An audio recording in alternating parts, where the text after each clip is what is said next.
Hola a todos y bienvenidos otro día a Citruscente, el canal donde hablamos tanto de citricultura como hablamos de ciencia. Hoy nos vamos a centrar en la nutrición en invierno en nuestros cítricos. Sobre todo vamos a centrarnos en cómo podemos aplicar la molécula más importante, el nitrógeno, porque es la más delicada y la que más pérdida y volatilización tiene. ¿Por qué nos vamos a centrar en esta molécula?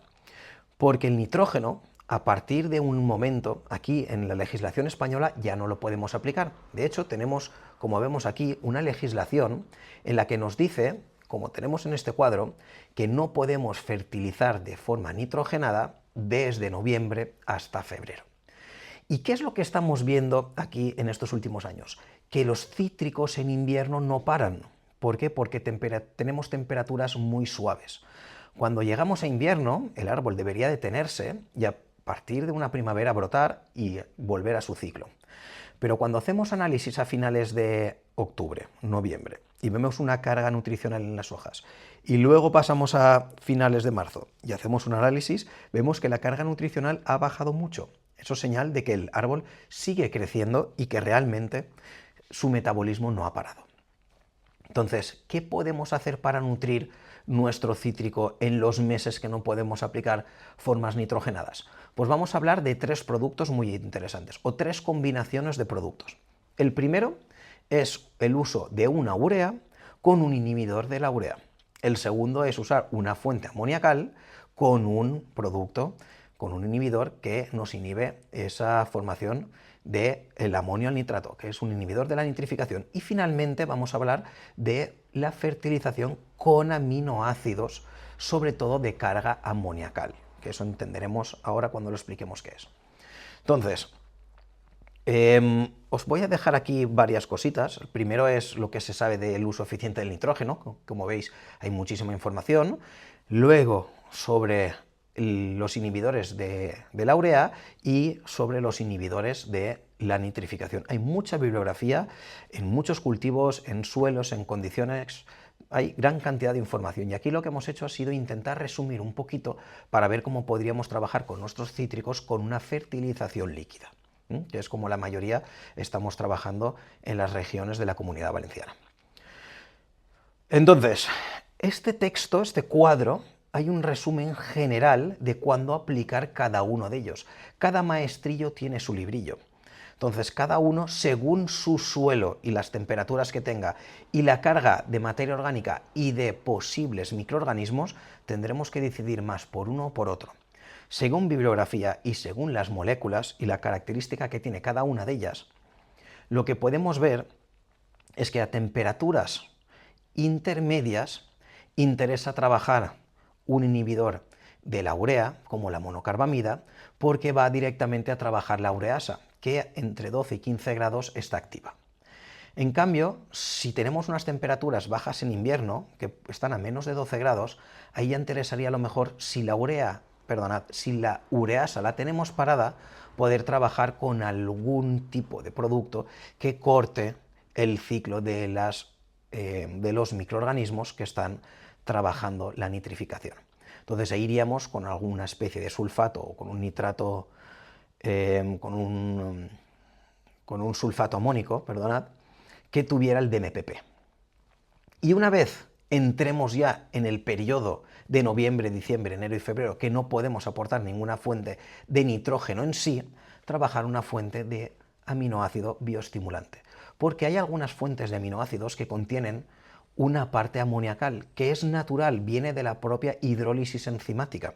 Entonces, cuando hacemos una hidrólisis enzimática, conseguimos mantener una estructura de aminoácidos, sobre todo de aminoácidos libres, pero en la estructura orgánica, también por esos cortes que hemos tenido de esos aminoácidos, formamos partes amoniacales. Y es un amoníaco que está dentro de la materia orgánica que se va disolviendo poquito a poquito y se va absorbiendo también lentamente por nuestro cultivo, de forma totalmente, llamaríamos, orgánica, porque no estamos fertilizando con una fuente nitrogenada real.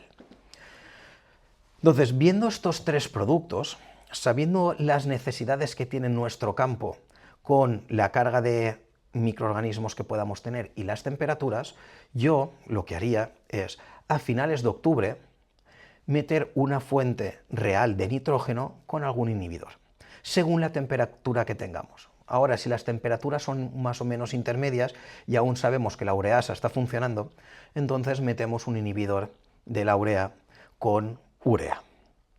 Si pensamos que va a venir un invierno intermedio, que sí que va a estar a menos de 12 grados, que vamos a tener bacterias funcionando, pero que la ureasa va a estar parada, pues entonces vamos a meter un sulfato amónico, por ejemplo, o alguna parte amoniacal que contenga el DMPP. Y así nos aseguramos que aunque no tengamos una ureasa, pero sí que tengamos esas bacterias activas, podamos proteger nuestro nitrógeno. Y a partir de noviembre, diciembre, enero y febrero, ahí ya tenemos que ir a la fuente de aminoácidos orgánica, que además de absorber rápidamente el aminoácido, porque no va a depender de la temperatura y de los microorganismos, entendemos temperatura siempre que haya un mínimo de temperatura para que el árbol esté en actividad. Si el árbol no está en actividad, da igual qué fuente de nitrógeno pongamos. Pero cuando pensamos con una fuente de aminoácido, no va a depender de que una bacteria o que una enzima o que una reacción química en el suelo tenga que ocurrir para que sea absorbible por nuestro cultivo. Directamente el aminoácido, en el momento que lo ponemos, ya es absorbible. Y esa fuente de materia orgánica con una estructura amoniacal se va a quedar y poquito a poquito se va a ir absorbiendo. Entonces, cuando lleguemos a noviembre, diciembre o enero, ahí vamos a ir con cargas de este tipo de aminoácidos para darle una bioestimulación con un poquito de carga amoniacal para que nuestro cultivo pueda aguantar un poquito más de nitrógeno. Y al inicio y al arranque de primavera, cuando aún tenemos temperaturas intermedias, que estamos saliendo de ese invierno y que ya empezamos a tener esa ureasa activa, ahí iríamos con fuentes de nitrógeno, de urea, con inhibidores de la ureasa.